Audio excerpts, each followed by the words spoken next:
Sir 1911 here, and welcome to the channel. You know, first off, the necessaries as usual. You guys who have subscribed, man, I really appreciate it. If you like it, click the ringy ding and get a notification. If you've got buddies and friends you think it might be interested, push it over to them and see what they think. You know, welcome any comments that are, done appropriately. Give me some feedback and tell me what you think. So, what we're going to do, we're going to go over a weapon that's pretty new. It's a strange character, but it's in my opinion, it's badass. So, what I've got is a 500 Automax.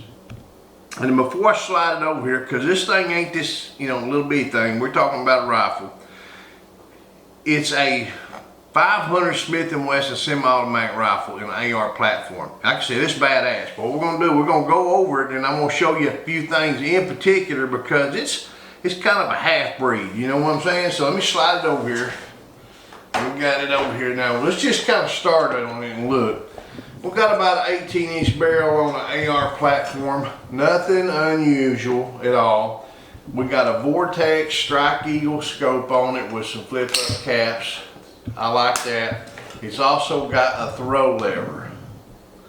My experience with a throw lever recently is, man, especially on something that's 1 to 6 power or something like that, a throw lever is just going to become one of those necessary evils. You just almost necessary. This is built on to the scope.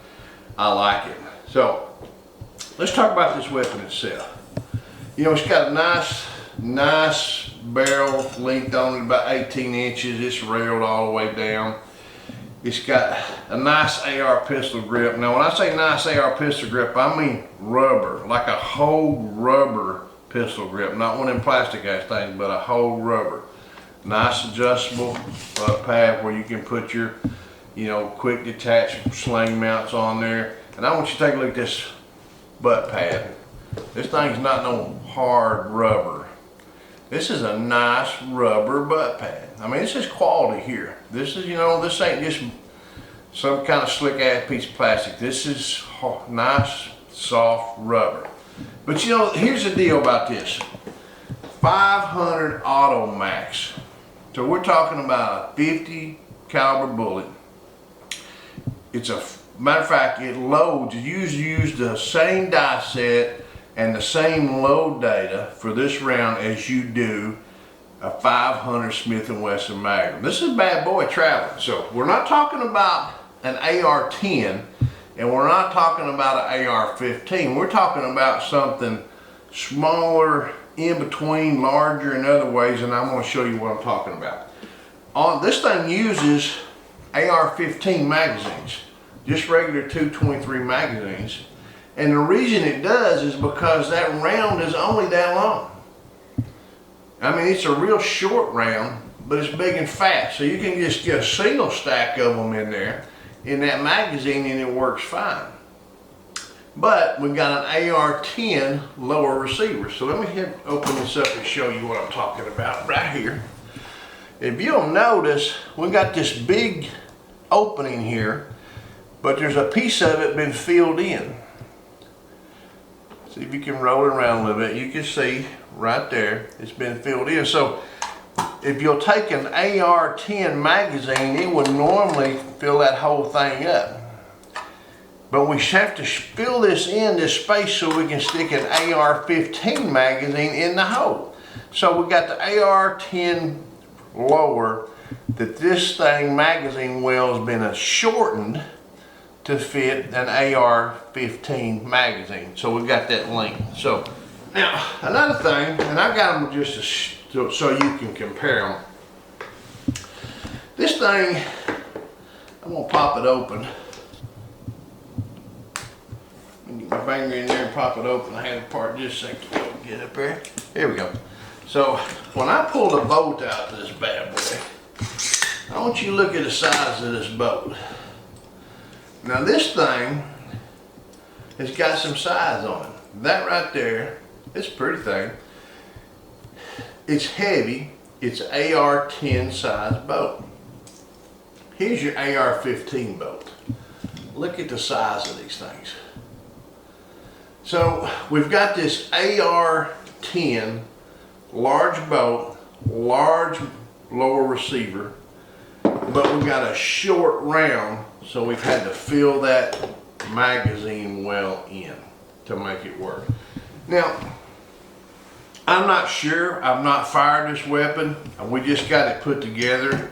We set the scope on it, we bore-sighted it. I don't know how it's going to function. It's never been fired. Some of you guys who may be familiar with them, please make comments, make suggestions. In my mind, that 1 to 6 Vortex is the perfect set of glasses set on top of it. You know, this thing has got a 375 grain projectile traveling out there. And you know, this thing's not going to be a long range weapon. It's going to be a relatively short range, but it's going to have some serious knockdown power. The only bad thing that I can think of before firing is it weighs 9 pounds. You know, 9 pounds for an AR rifle is something you don't want to be toting up and down the hills. I think if I'm sitting still in a stand, black bear hunting or something, this would be a very, very appropriate weapon. I'd roll his ass down the hill in a heartbeat. If I'm hog hunting out of a stand, same thing, you know. I'm doing some serious dirt naps with this badass. But, you know, we're going to go outside here in a minute. I'm going to set up outside the hideout. Like I said, it's just been bore-sighted. I may not hit squat, but what I'm going to do is I'm going to take a couple shots, see where we're at on paper, and then once I get it dialed in, oh, we're going to light its ass up and go bang, bang, bang. Or maybe it's just a thump, thump, thump. Let's go. Okay. Lower the table. We're sitting outside the hideout. We're about 50 yards from where I'm going to start. You know, depending on how the bore sighting is, we may have to move in closer. This stuff is expensive. I'm not going to sit here and hammer out rounds and rounds and rounds trying to get it, you know, dialed in. So if I'm not on target in a couple of rounds, we're going to move close, start from scratch, back it up and try. Let me have you a look at this. This right here is a hard cast 500 Auto Max. Now, this one here is a 440 grain hard cast bullet. I'm gonna probably just put about 2 in there. And like I said, this is a standard AR 223 magazine. Now it is big enough, you just can't push it down. You've got to go underneath that lip and slide it back like you would a pistol. So we're gonna put 2 in and try it. You see how it slides back. We're gonna see what it does. I'm gonna shoot off this bag. Lock that bolt back. See if I can get it to lock back. Magazine release. I don't know whether we're gonna lock it back or not. Let's just put it in, we'll do it. All right, you can get a good shot here how that spot has been turned in to accept that shorter magazine on this AR-10 lower. Hope you can see that. All right, we're gonna flip these magazine caps up. We can charge around. It did. We got it on run. Let me put the hearing protection on. Let me put it back on safe. Like I said, we'll shoot 2 rounds. It might take you just a minute to squeeze them off. I'm gonna try to do a good job.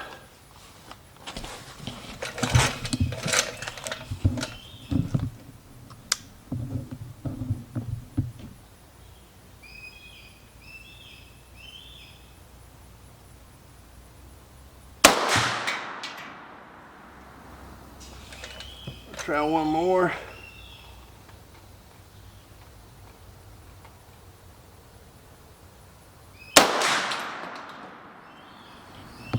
It does have some recoil, I'm sure you can see.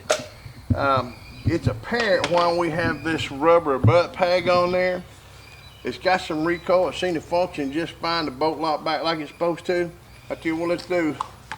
Weapons obviously safe. I'm gonna walk down, see what kind of adjustments we need to make.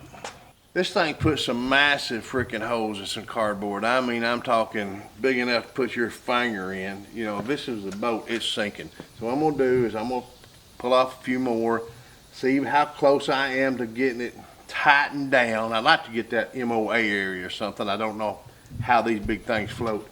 But anyway, I'm gonna pull off 2 more rounds, check the target again, and see how close we are. If I ever get it dialed in, we'll just light it up. Okay, I think we got it dialed in to at least MOA, so I'm gonna just pop off a few rounds of the gong down there and see what happens. I'm not sure which one I want to hit, but you know what? If I tell you which one and miss it, I screwed myself, right? Shoot the one on the left.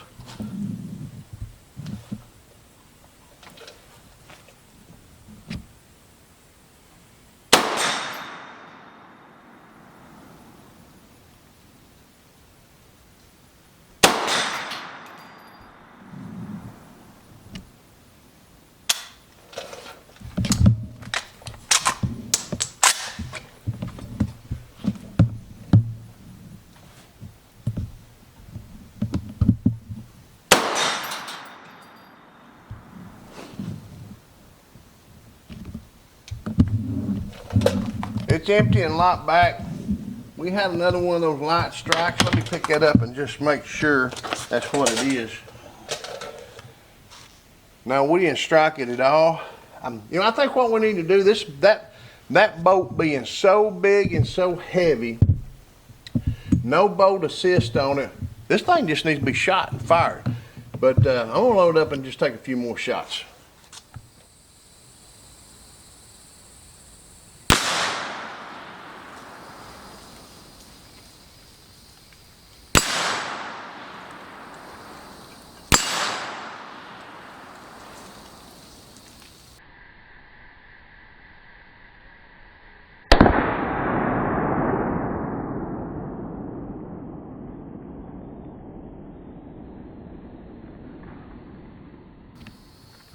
Okay, everybody, you can tell by the video, we got it dialed in to where it's shooting really well. You know, I like the weapon. Everybody who's watched my channel knows, man, the smell of powder, the feel of recoil, booyah! Anyway, guys, it's all good. It's all fun. It's a good weapon. It needs some break-in time period. We had those few light strikes. You turn right around chamber the next round, let the bolt slam forward, and it goes off. So it's just a wear-in, break-in issue. Use 223 magazines, no problem. Like the scope, like the setup, I like it all. You know, let's make sure and take care of our Second Amendment rights until we get to shoot again. Shoot straight, shoot safe, HOOAH.